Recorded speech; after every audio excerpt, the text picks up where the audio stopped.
I think we have, in Denmark, we have had pesticide action plans for so many years, so I guess very few of us actually remember the time before pesticide action plans. But we're not the only country who has a lot of experience with pesticide action plans and have focused on pesticide use in agriculture. Sweden and the Netherlands was almost, started up their first action plans more or less at the same time as we did in Denmark. And therefore I think it's very pertinent to maybe see what is the experiences actually in other countries and what kind of approaches have been adopted in other countries, because in some ways we have reached some of the targets we set in the pesticide action plans, but in other areas we haven't reached the targets we set, particularly when it comes to reducing the treatment frequency index. And maybe it's time now to learn a little bit on what has been done in other countries, because I think we probably all agree that we haven't seen the last pesticide action plan in Denmark. I mean, when the one we have now is finishing, we will probably see something new, because there will be a continuous focus on pesticide use in agriculture. So it's a great pleasure for me to welcome Frank Wijnands from the Plant Research International in Holland, which is part of the Wageningen University Center. Frank has been involved in many of the activities in Holland, which has been been dedicated to reducing the impact of pesticides, and particularly one project has attracted my attention, Farming with Future, because it's such a different approach from the approach that we have been using in Denmark.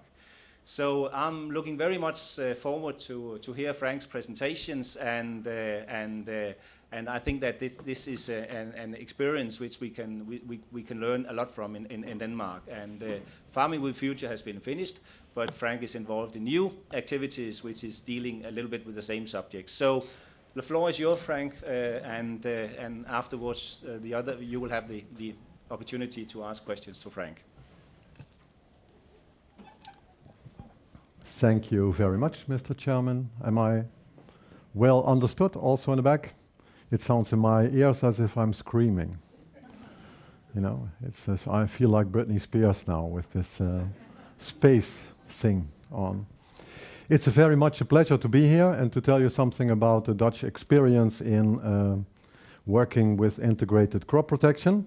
The itinerary, the roadmap for my lecture or presentation is, I start off, of course, with the challenge of sustainable agriculture, the ICP, the NAPS, the SOPs, go into the Dutch research, farming systems research and the networks, what have we been doing in the last 10, 20 years, and then jump to the national agreement on crop protection policy in 2003, which was the starting point for our present project that just finished, Farming with Future.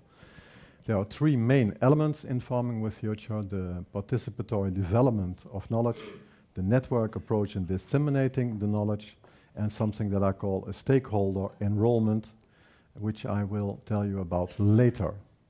These three elements will be highlighted, and of course I stop with the concluding remarks.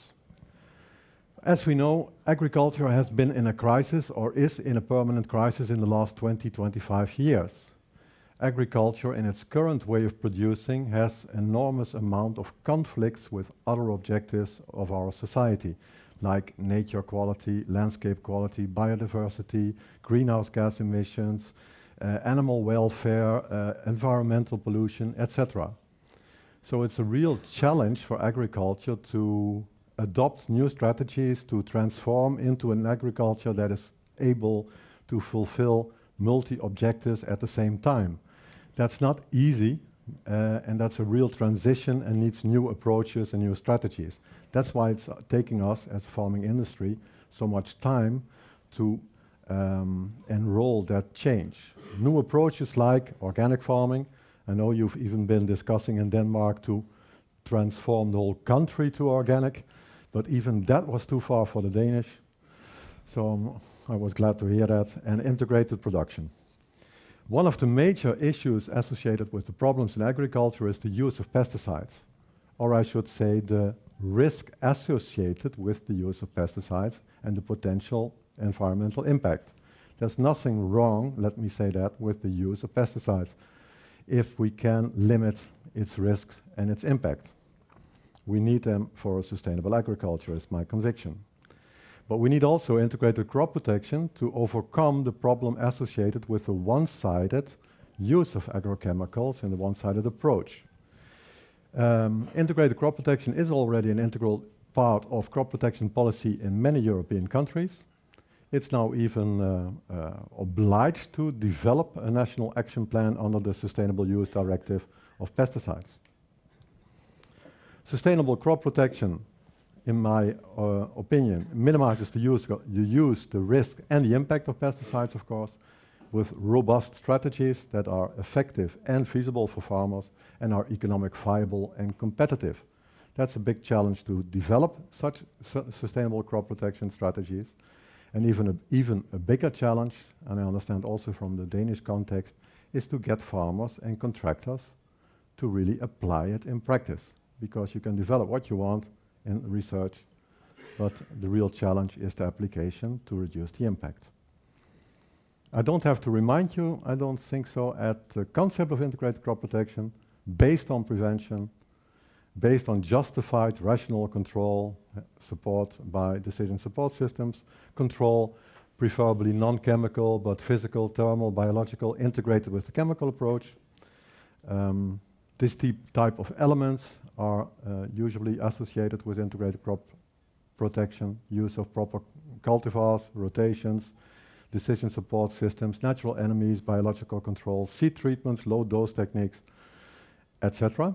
Precision farming. A lot of these techniques are well known and already for a long time in development. I want to share my experiences from the Dutch perspective, what we have been doing in the Netherlands. We started work on integrated farming systems around 1979 already in a farm that's called Development Farming Systems, where we compared and developed integrated farming, organic farming, and conventional farming next to each other. That was coming from ideas from integrated crop protection from the fruit sector in Europe and developed into a farming systems approach, multi-objective. We did that for a very long period of time and had a lot of experience in building up new strategies in different areas of farming. We expanded to 5 more regional experimental farms in different sectors because, as you know, the Dutch agriculture is like a sort of garden with all different types of sectors, nursery, flowers, bulbs, vegetables. We expanded later to work on networks, because what can be done in an experimental farm is that also possible in the context of varying farm, soil and management conditions. So pilot farm networks in the 90s. Took that work again up in the beginning of 2000 with 40 farms in another 4-year project, front runners devoting a lot of attention to them, and then from 2004 on more the challenge of getting this approach broader implemented in practice with elements that I will talk about somewhat later.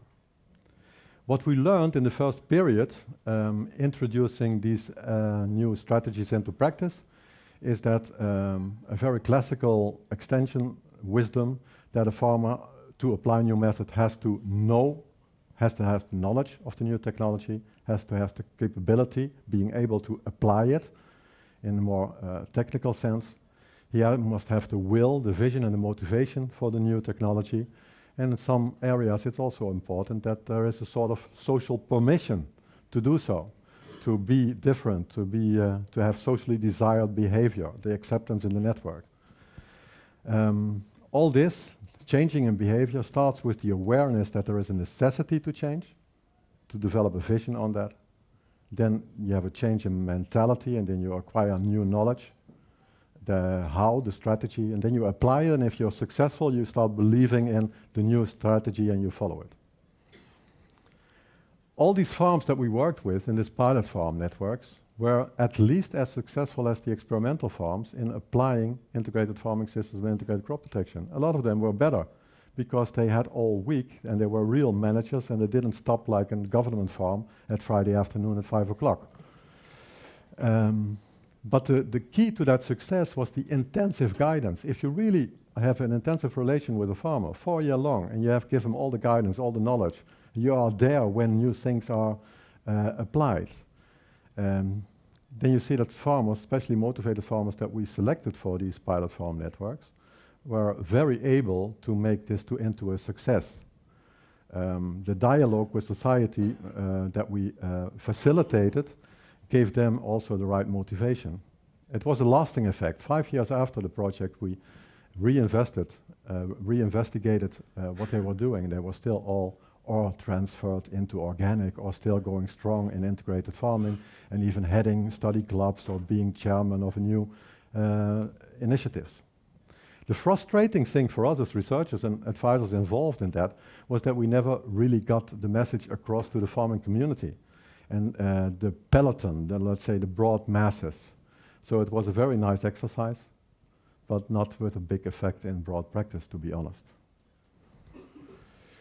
I got a new chance, a new shot at this problem in 2003 when the General Agreement on Crop Protection was signed and all stakeholders were involved. It is a typical Dutch thing. Some people call it the polder model, in which all the different stakeholders involved in agriculture and crop protection are around the table: the ministries, the water boards, the water companies, the producers, the distributors of pesticides, and the farmers' organization, and they all agreed upon an effort to reduce the impact of the use of pesticides by 90% in 2010 compared to 1998.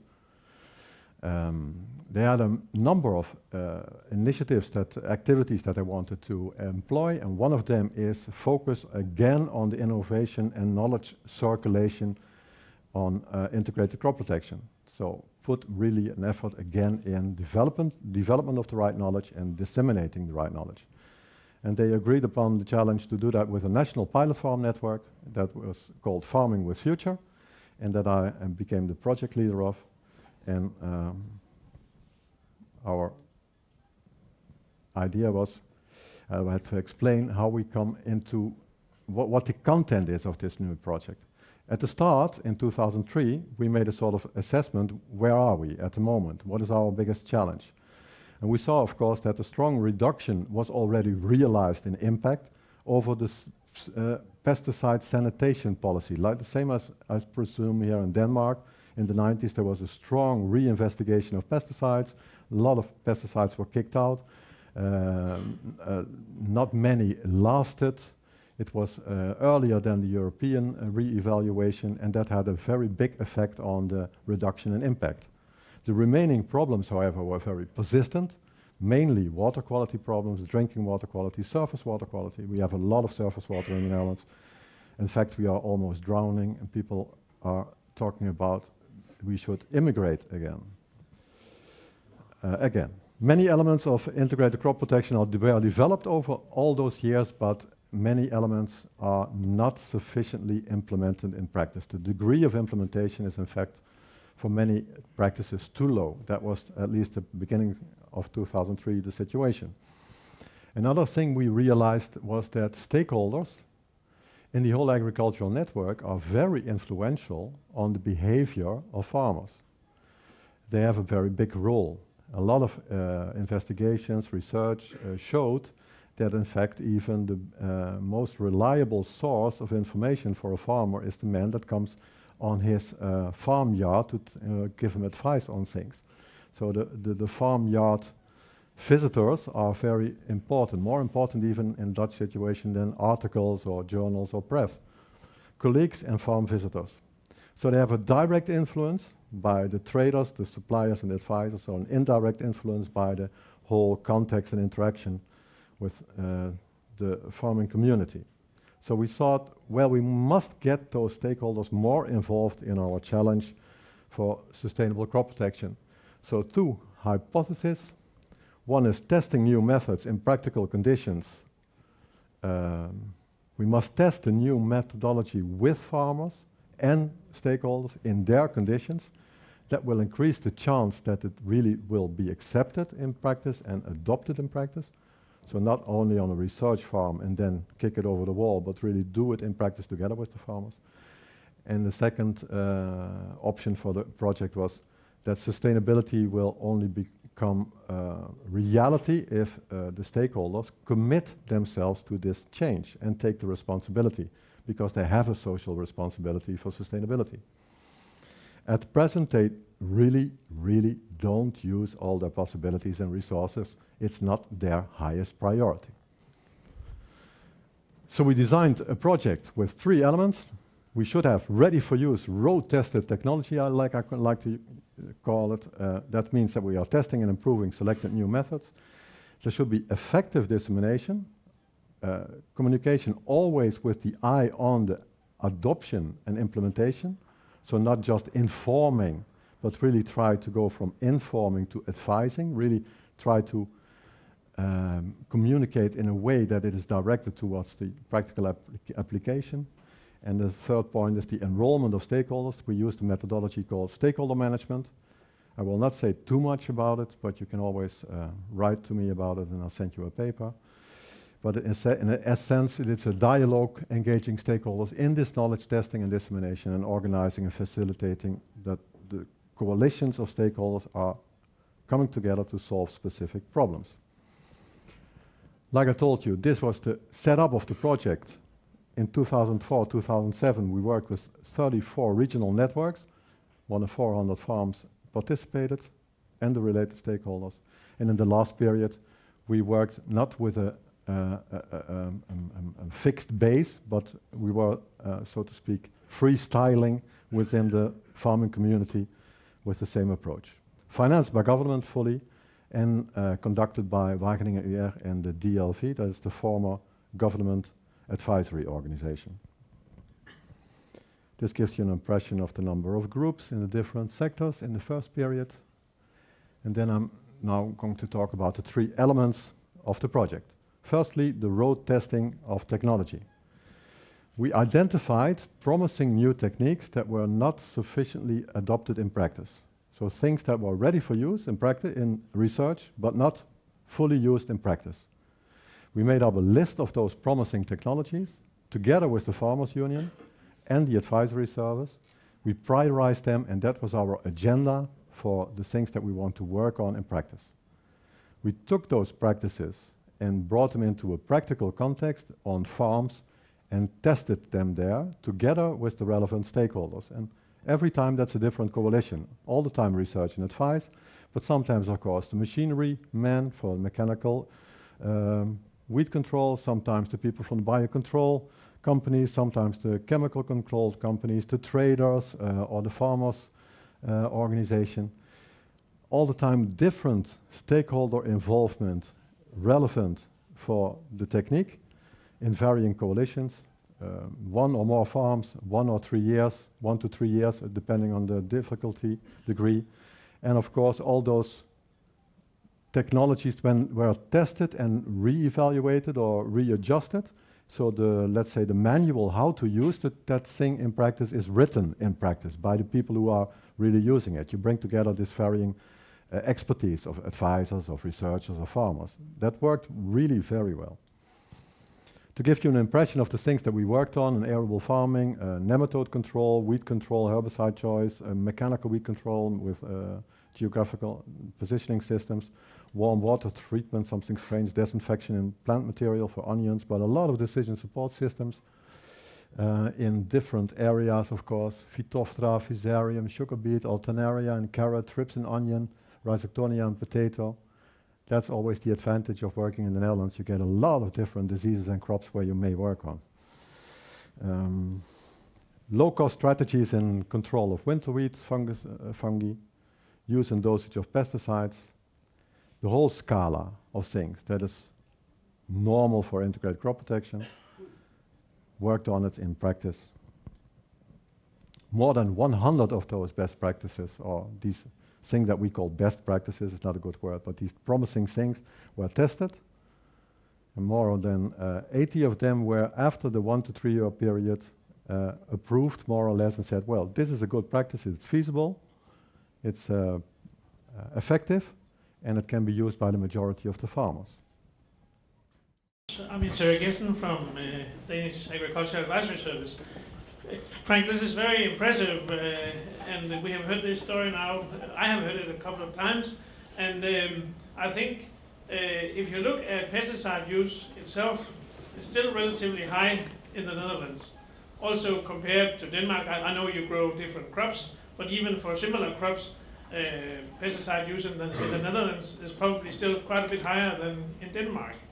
But somehow you seem, at least it seems to me, that you have been better at getting acceptance in the non-agricultural part of the society of the pesticide use. Is that the Farming with Future project that deserves the credit for that situation, if you agree? Or are there other factors to it also, in your opinion? That's my first question. And then the second one is, now the Netherlands are obliged also to make a national action plan as part of the Sustainable Use Directive. What do you think will be in that action plan? What targets do you still need to address in the future? Well, first of all, agriculture is more or less big business in the Netherlands. We are exporting country number 3 in the world in agricultural commodities. We are very, very small. We have very intensive agriculture, that's true. Agricultural community has not so much influence anymore, but we are a very liberal country. Things like taxes are absolutely, you cannot speak about that, because it's a level playing field or nothing. Because of this competition in the open world market, and because of the mentality of our government is a mentality that always says market should do the work, we don't regulate. The market should regulate it themselves. Farming with Future and other activities have cost a lot of money, so there was still a high priority in finding new ways in reducing the impact. So I don't think it's really very much accepted, this high use, but what is accepted is that we should solve it more or less together. This approach with the stakeholder, to buy stakeholder in, to get them more involved, that gives a sort of blanket of not outburst of negativity anymore. You know, everyone is happy with this blanket, but under the surface, we still do a lot of work. That's question 1. And question 2 was? What will be the next? What will be in the next? Or more or less the same. According to our government, more or less the same. They say we write down what we already did, and then we have a national action plan. I more or less agree. Because they are already very active in this area, but they will really address and focus on water quality issues. Other questions? Yeah, other questions. There's time for one more at least. Yes? Yes. What are the consumers' approach to all this? What consumers do think about this? Yes. Or are you on your way to totally organic farming? No. We're not Danish. No, organic farming is really not so big. We have this real problem of, we don't understand how you got into 50-60% of all the milk in the supermarket is organic. There's a lot of Dutch milk producers that produce less than 10 to 11,000 kilograms per hectare.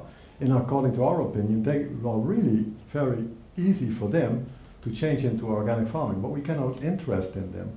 Our Dutch producers even have to buy milk in France now to fulfill the demands of the market. There's a high reluctance to go into organic farming in the Netherlands. I don't know exactly why.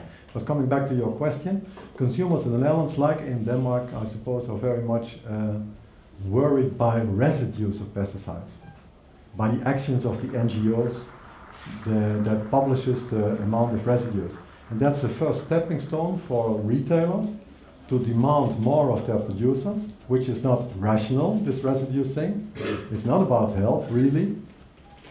They say that it's about health, but it's from a governmental and a scientific point of view not about health, but it's about more sustainable use. And in the long end, they will ask more, the retailers will ask more effort from their producers. And I see there a possibility for more integrated crop protection. But for the rest, the consumer is not so well informed.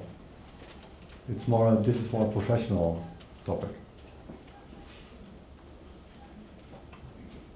There's time for one more very short question, short answer.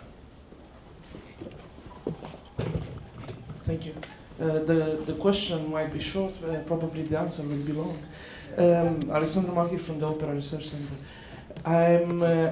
Despite of your efforts and really sustained activity in the project and the outreach you have made, you mentioned at a certain point that there is too low uptake in the farming community.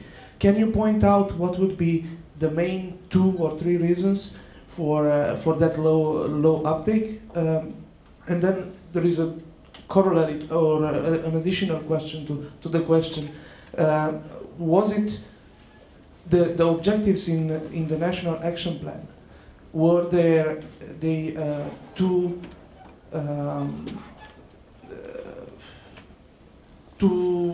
were they set too high for the farming community?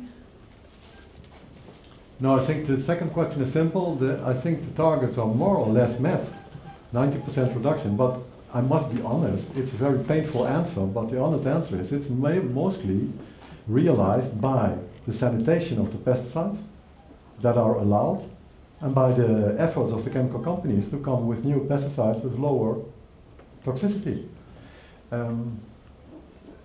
The effort of sustainable crop protection is a very difficult one to get the adoption of new methods. Why? New methods are knowledge intensive, sometimes it takes somewhat more labor, sometimes it has the perception of more risk, so you have to get acquainted with it. It's the traditional elements that are worldwide all the time mentioned by all the researchers involved in integrated crop protection. So I think we really should do a better effort to make new methods that are really profitable and better than the old ones. Otherwise we always have to compete with the reality of the old methods. And then it's always difficult to introduce new things. That's why I think it's so important that I'm not the one who has to convince all the time the farmers as a researcher, but that the stakeholders themselves, in their quest, in their responsibility for more sustainability, that they advise to their farmers, come on boys, let's do this in a different way. Otherwise it's like Don Quixote, you know? And I think that will be the last comment here. I will ask you all to join me and thanking Frank once again, giving him a hand for his excellent presentation.